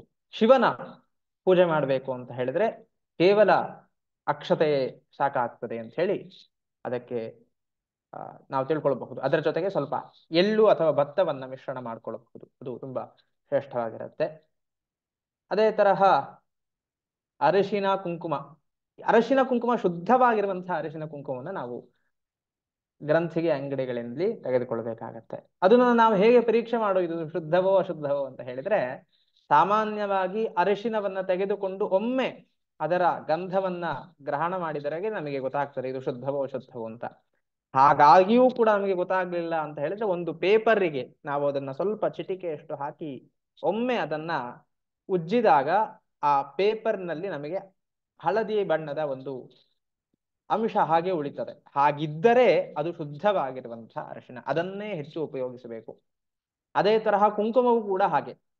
ಕುಂಕುಮವು ಈಗೆಲ್ಲ ಕೂಡ ಕಲ್ಲರ್ ಬರುತ್ತೆ. ನಾವು ಎಷ್ಟೋ ಜನ ನಮ್ಮ ಸ್ನೇಹಿತರ ಹತ್ರ ನಾವು ಮಾತಾಡ್ತಾ ಇದ್ದಾಗ ಕಾಲೇಜಿನಲ್ಲಿ ಅಥವಾ ನನ್ನ ವಿದ್ಯಾರ್ಥಿಗಳ ಹತ್ರ ಮಾತಾಡ್ಬೇಕಾದ್ರೆ ಕುಂಕುಮ ಯಾಕಪ್ಪ ಇಟ್ಟಿಲ್ಲ ಅಂತ ಕೇಳಿದಾಗ ಅವ್ರು ಹೇಳ್ತಾರೆ, ಸರ್ ನಾನು ಕುಂಕುಮ ಇಟ್ಕೊಂಡ್ರೆ ನನಗೆ ಅಲರ್ಜಿ ಆಗತ್ತೆ ಅಂತ ಹೇಳಿ. ಕಾರಣ ಏನು ಅಂತ ಹೇಳಿದ್ರೆ ಅವರು ಶುದ್ಧವಾಗಿರುವಂತಹ ಕುಂಕುಮ ಉಪಯೋಗ ಮಾಡೋದಿಲ್ಲ. ಕುಂಕುಮ ಇಟ್ರೆ ಅಲರ್ಜಿ ಅಂತ ಮಾತ್ರ ಯೋಚನೆ ಮಾಡ್ತಾರೆ, ಯಾವ ಕುಂಕುಮವನ್ನ ಇಟ್ರೆ ಅಲರ್ಜಿ ಅಂತ ಹೇಳಿ ಅವರಷ್ಟು ಸೂಕ್ಷ್ಮತೆಯನ್ನ ನೋಡೋದಿಲ್ಲ. ಹಾಗಾಗಿ ಶುದ್ಧ ಕುಂಕುಮವನ್ನ, ಆ ಕುಂಕುಮವು ಕೂಡ ಹಾಗೆ ಅದನ್ನ ನಾವು ತೆಗೆದು ಒಮ್ಮೆ ಒಂದು ಪೇಪರಿನಲ್ಲಿ ಒರೆಸಿದಾಗ ಅಲ್ಲಿ ನಮಗೆ ಅರಿಶಿನದ ಗುರುತು ಕಾಣ್ರೆ ಅದು ಶುದ್ಧವಾಗಿರುವಂತಹ ಅರಿಶಿನ, ಇಲ್ಲದಿದ್ರೆ ಅದು ಅಶುದ್ಧ.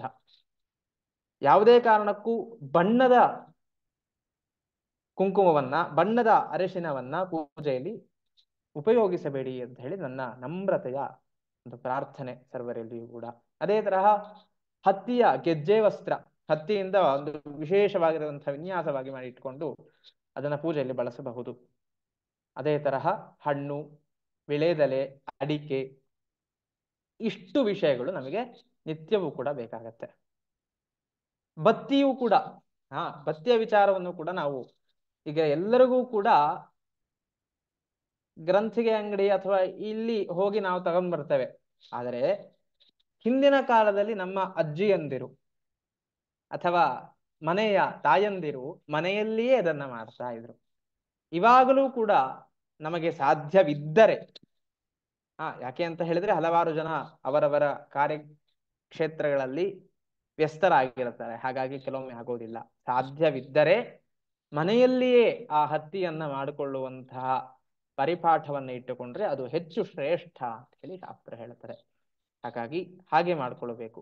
ಹೂವು ಕೂಡ ಹಾಗೆ, ಮನೆಯಲ್ಲಿ ಬೆಳೆದಂತಹ ಹೂವು ಪೂಜೆಗೆ ಅತಿ ಶ್ರೇಷ್ಠವಾಗಿರುವಂತದ್ದು. ಅದು ಇಲ್ಲದೇ ಇರುವಂತಹ ಸಂದರ್ಭದಲ್ಲಿ ಅಥವಾ ವಿಶೇಷ ಪೂಜೆ ಸಂದರ್ಭಗಳಲ್ಲಿ ಮಾತ್ರ ನಾವು ಅಂಗಡಿಯಿಂದ ತರುವಂತಹ ಪರಿಪಾಠವನ್ನ ಇಟ್ಕೊಳ್ಬೇಕು. ನಿತ್ಯ ಪೂಜೆಗೆ ಹೆಚ್ಚಾಗಿ ಮನೆಯಲ್ಲೇ ಬೆಳೆದಂತಹ ಪತ್ರ ಪುಷ್ಪಗಳನ್ನ ಅದು ಅತಿ ಶ್ರೇಷ್ಠವಾಗಿರುವಂಥದ್ದು. ದೇವರಿಗೆ ಹಾಲು ನೈವೇದ್ಯ ಮಾಡಬೇಕಾದ್ರೂ ಕೂಡ ಹಸಿಯ ಹಾಲನ್ನೇ ನೈವೇದ್ಯ ಮಾಡಬೇಕು. ಹಣ್ಣು ಮತ್ತೆ ಹಾಲು ನೈಸರ್ಗಿಕವಾಗಿ ಹೇಗೆ ಸಿಗತ್ತೋ ಹಾಗೇ ದೇವರಿಗೆ ಅರ್ಪಣೆ ಮಾಡಬೇಕು ಅಂತ ಹೇಳಿ ಶಾಸ್ತ್ರ ಹೇಳುತ್ತೆ. ಆ ರೀತಿಯಲ್ಲಿಯೇ ಆ ದೇವತೆಗೆ ಆ ಹಣ್ಣು ಹಾಲುಗಳನ್ನ ನೀಡಬಹುದಾಗಿದೆ. ಇಷ್ಟು ವಿಷಯಗಳನ್ನ ನಾವಿಲ್ಲಿ ಪ್ರಾಥಮಿಕವಾಗಿ ಗಮನಿಸಿಕೊಳ್ಬೇಕಾಗತ್ತೆ. ಯಾವಾಗ ಇಷ್ಟು ಅಣಿ ಮಾಡಿಕೊಂಡು ನಾವು ಪೂಜೆಗೆ ಕೂಡುತ್ತೇವೋ ನಾವು ಪೂಜೆಯನ್ನ ಸರಾಗವಾಗಿ ಮಾಡ್ಕೊಳ್ಳೋದಕ್ಕೆ ಸಾಧ್ಯವಾಗತ್ತೆ. ಅದಿಲ್ಲದೆ ಇದ್ದಾಗ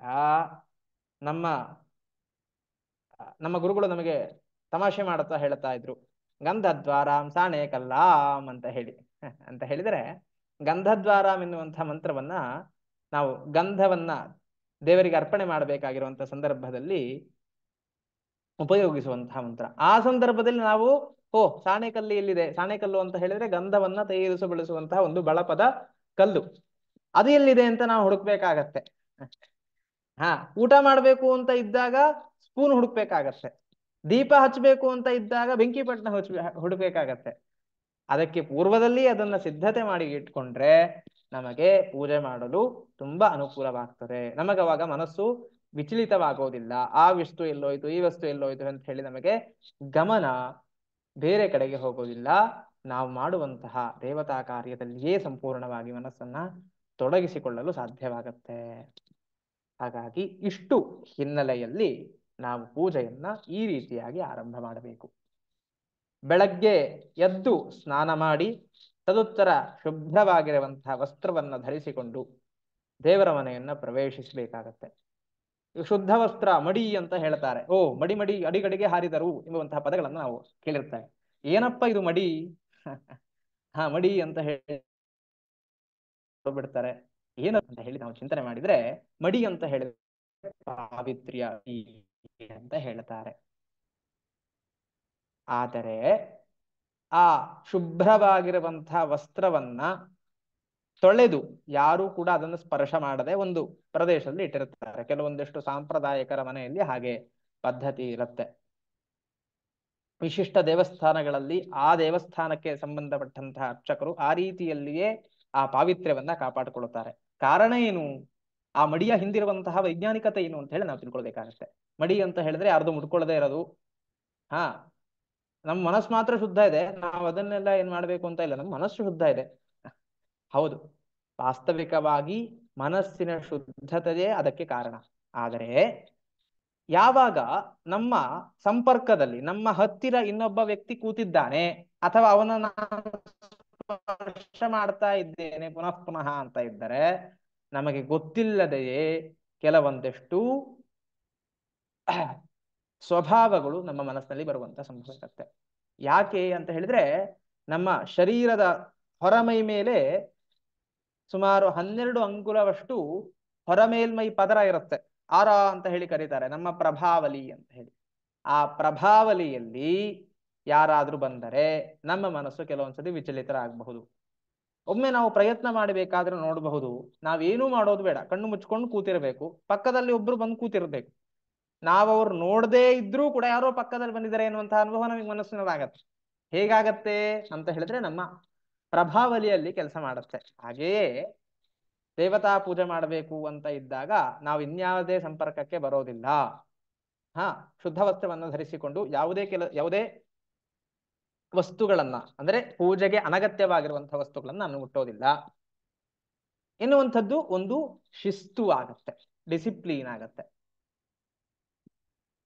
ಧಾರ್ಮಿಕ ಮನೋಭಾವದ ಶುದ್ಧ ಮನಸ್ಥಿತಿಯೇ ಮಡಿ ಅಂತ ಹೇಳಿ ಅನ್ನಿಸ್ಕೊಳ್ಳುತ್ತದೆ ಹೊರತು ಕೇವಲ ಹೊರಗಡೆ ಡಾಂಬಿಕವಾಗಿ ನಾನು ಯಾರನ್ನೂ ಮುಟ್ಟೋದಿಲ್ಲ ಅಂತ ಹೇಳಿ ಕ್ರೋಧಾವಿಕ್ತರಾಗಿದ್ದರೆ ಅದು ಮಡಿ ಆಗೋದಿಲ್ಲ. ಆದರೆ ಸಾಮಾನ್ಯವಾಗಿ ನಾವು ದೇವಸ್ಥಾನದ ಹಳೇ ಕಾಲದ ಯಾವ ದೇವಸ್ಥಾನದ ಒಂದು ಅರ್ಚಕರ ಹತ್ರ ಹೋದಾಗ ನಮಗೆ ಈ ಅನುಭವ ಆಗಿರುತ್ತೆ. ಅವರು ಸಿಟ್ಟು ಮಾಡ್ಕೊಂಡ್ಬಿಡ್ತಾರೆ. ಕಾರಣ ಏನು ಅಂತ ಹೇಳಿದ್ರೆ ಅವರಿಗೆ ಅದರ ಬಗ್ಗೆ ಅತಿಯಾದಂತಹ ನಿಷ್ಠೆ ಇರುತ್ತೆ. ಹಾಗಾಗಿ ಅವರಿಗೆ ಕೆಲವೊಮ್ಮೆ ಕೋಪ ಬರುವಂತಹ ಸಾಧ್ಯತೆ ಇರುತ್ತೆ ಹೊರತು ವಾಸ್ತವಿಕವಾಗಿ ಮಡಿ ಅಂತ ಹೇಳಿದರೆ ಶುದ್ಧ ಮನಸ್ಸಿನಿಂದ ಶುದ್ಧ ವಸ್ತ್ರವನ್ನ ಧರಿಸಿಕೊಂಡು ಮಾಡುವಂತಹ ಕ್ರಿಯೆ. ಅಲ್ಲಿ ಇರುವಂತಹ ದೈವಿಕ ಪಾವಿತ್ರ್ಯತೆ ಅದನ್ನೇ ಶುದ್ಧವಾಗಿರುವಂಥದ್ದು ಅಂತ ಹೇಳ್ತಾರೆ.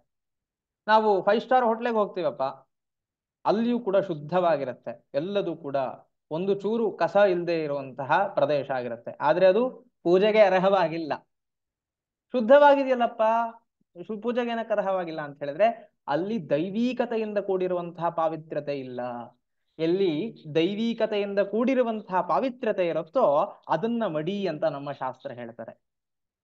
ಅದನ್ನ ಶಾಸ್ತ್ರವ ಒಪ್ಕೊಳ್ತದೆ. ಹಾಗಾಗಿ ಆ ರೀತಿಯಾದಂತಹ ಮಡಿಯನ್ನ ನಾವು ಅನುಸರಿಸಿಕೊಂಡು ತದುತ್ತರ ತಿಲಕ ಧಾರಣೆಯನ್ನ ಮಾಡಿ, ತಿಲಕ ಧಾರಣೆ ಏನು ಅಂತ ಹೇಳಿದ್ರೆ ನಾವು ಹಿಂದಿನ ತರಗತಿಯಲ್ಲಿ ಆ ವಿಷಯಗಳನ್ನೆಲ್ಲ ಹೇಳಿದ್ವಿ.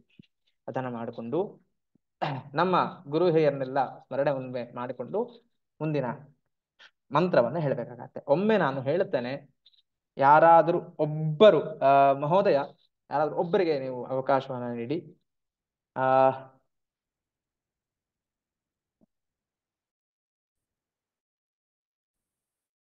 ಯಾರಾದ್ರೂ ಆಗ್ಬಹುದು, ಒಬ್ಬರಿಗೆ ನೀವು ಒಂದು ಅವಕಾಶವನ್ನ ನೀಡಿ. ನಾನು ಅನ್ಮ್ಯೂಟ್ ಕರಣೀವಾ ಮಹೋದಯ? अथवा भवन्तः एव वदन्ति चेदपि चिन्ता नास्ति. अहम् एकवारं वदामि, भवन्तः द्विवारं वदन्ति चेत् सम्यक् भवति पाठार्थम्. अस्तु महोदय, वदिष्यामि. ನಾನೀಗ ಒಮ್ಮೆ ಹೇಳಿಕೊಡ್ತೇನೆ. ಸಾಧ್ಯವಾದರೂ ಪುಸ್ತಕವನ್ನ ತೆಗೆದಿಟ್ಟುಕೊಳ್ಳಿ. ನಾನು ಒಮ್ಮೆ ಹೇಳ್ತೇನೆ, ನೀವು ಪುಸ್ತಕ ನೋಡಿಕೊಂಡು ಯಾರು ಕೂಡ ಅನ್ಮ್ಯೂಟ್ ಮಾಡ್ಕೊಳ್ಳೋ ಅವಶ್ಯಕತೆ ಇಲ್ಲ. ಈಗ ದಿನೇಶ್ ಅವರು ಹೇಳ್ತಾರೆ, ಹಾಗೆಯೇ ನೀವು 2 ಬಾರಿ ಹೇಳಿದರೆ ಆಯಿತು. ಓಂ ಶ್ರೀ ಗುರುಭ್ಯೋ ನಮಃ. ಹರಿ ಓಂ. ಹರಿ ಓಂ ಶ್ರೀ ಗುರುಭ್ಯೋ ನಮಃ. ಹರಿ ಓಂ. ಮುಂದೆ ಓಂ ಅಪವಿತ್ರಃ ಪವಿತ್ರೋ ವಾ. ಓಂ ಅಪವಿತ್ರಃ ಅಪವಿತ್ರೋ ವಾ. ಓಂ ಅಪವಿತ್ರಃ ಪವಿತ್ರೋ ವಾ. ಓಂ ಅಪವಿತ್ರಃ ಅಪವಿತ್ರೋ ವಾ. ಓಂ ಅಪವಿತ್ರಃ ಪವಿತ್ರೋ ವಾ. ಓಂ ಅಪವಿತ್ರಃ ಪವಿತ್ರೋ ವಾ.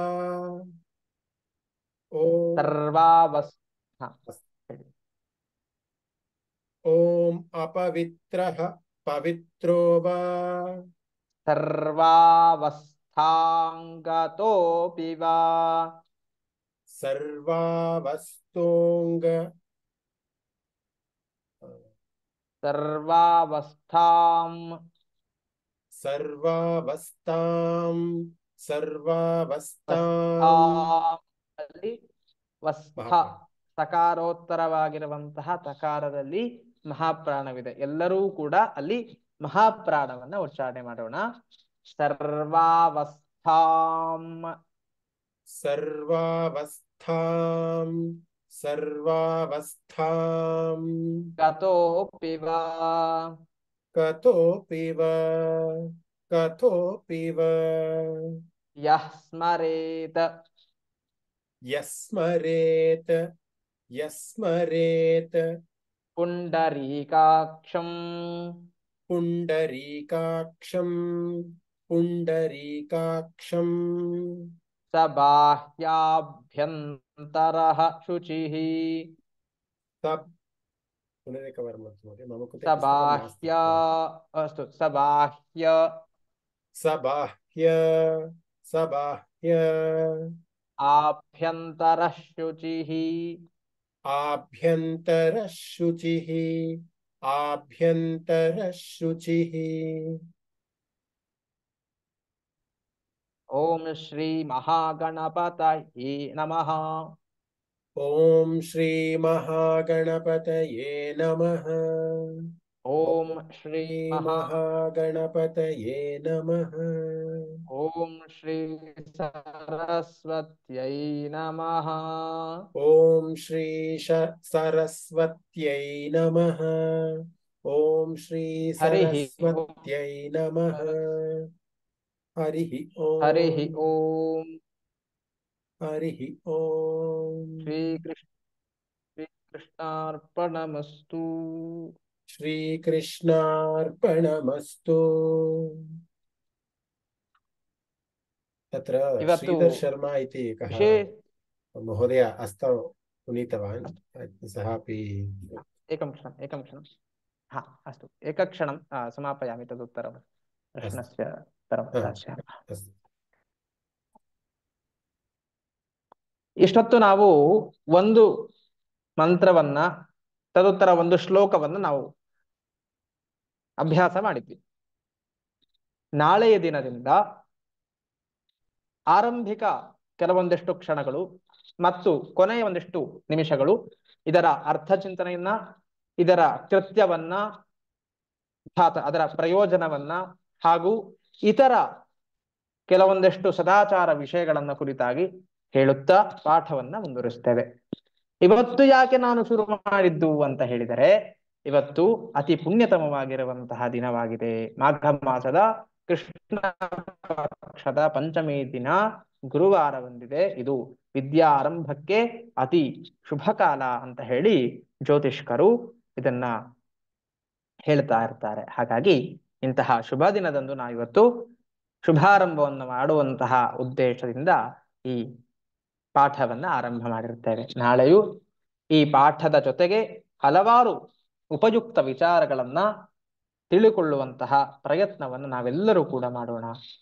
ನಾಳೆಯ ದಿನ ಈ ಮಡಿ ಎನ್ನುವಂತಹ ವಿಷಯವನ್ನ ಈಗ ಹೇಳಿದ್ದೆ. ಆ ಮಡಿ ಎನ್ನುವಂತಹ ವಿಷಯದ ಬಗ್ಗೆ ಇನ್ನೊಂದೆಷ್ಟು ವಿಚಾರಗಳನ್ನ ಹಾಗೂ ಯಾಕೆ ನಾವು ಗಣಪತಿಯನ್ನ ಪೂಜೆ ಮಾಡಬೇಕು ಆರಂಭದಲ್ಲಿ, ಹಾಗೂ ಯಾವುದೇ ಒಂದು ದೇವತೆಯನ್ನ ಪೂಜೆ ಮಾಡಬೇಕು ಅಂತ ಹೇಳಿದ್ರೆ ಅದಕ್ಕೆ ಪೂರ್ವಭಾವಿಯಾಗಿ ನಮ್ಮ ಮಾನಸಿಕ ಸ್ಥಿತಿ ಹೇಗಿರಬೇಕು, ಹಾಗೂ ಪೂಜೆಗೆ ಅವಶ್ಯ